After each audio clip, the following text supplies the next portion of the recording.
Welcome again to my organic garden. As you could see right here, this is my fall greens that's actually planted a couple weeks ago. Everything is sprouting, looking really good. And there's my kale, and I'm so excited to taste. It's a special lettuce I have here, which is a flashy Trout Back, romaine lettuce. Is a heirloom lettuce.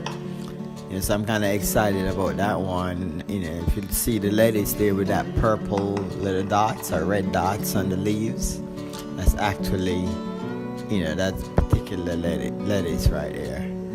So I'm really excited about that. And if you go over to my next garden here, you see a better look at that lettuce. See that lettuce right in the middle.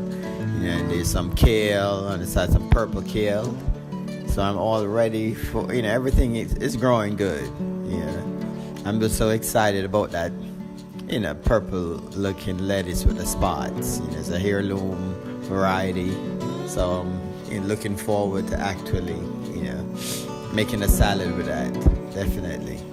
So this is my fall garden. So remember to subscribe to the channel and hit that notification bell. All right, thank you for watching.